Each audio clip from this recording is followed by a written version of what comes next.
Parenting skills for the real world. Destructive habits. Blaming. So quick challenge question. What does nature abhor? Nature abhors a vacuum. So remember, focus on adding the positive. So destructive habits and details, we're going to discuss blaming. Blaming is communicating that someone has caused something undesirable to happen. It is disregarding our own involvement and turning the situation into the other person's fault, thus placing ourselves as the victim. An example is saying, "We're late because you did not clean up your mess." In reality therapy, the reality is you're late because you chose to make sure that the mess was cleaned up before you left for the next thing that you needed to be at. So that's something that you have to kind of wrap your brain around, because in parenting and in working with children, one of the first things that we'll do is we will work on having a schedule, visual schedules, and have a routine.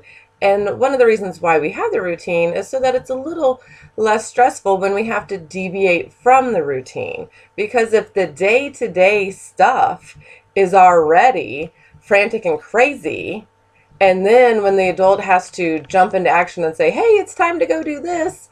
Oh my gosh, we're going to be late because you, the child, have not completed this task. Your shoes aren't tied. You can't find your shoes. We can't find the car keys." That's the kid's fault. It could be. My nephew did that to me one time. He hid them in a drawer when he was 2 years old. And thankfully, I actually saw him doing it while I was reading a book.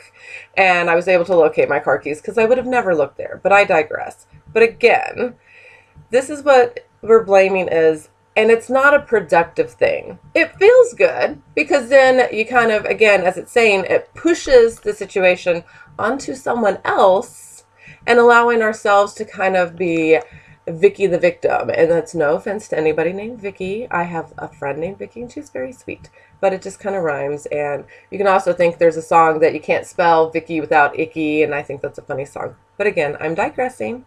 But blaming is communicating that someone has caused something undesirable to happen.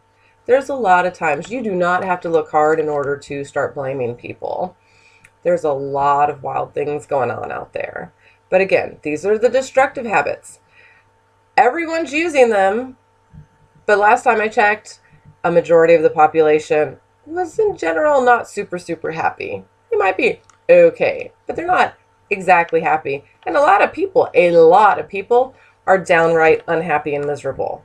So if this is what everybody's doing and everybody's unhappy with their parenting and with their kids and all their other relationships, that's why adding the caring habits is heck worth a shot. If you're doing this and it's not working, let's try something new, like adding nice things.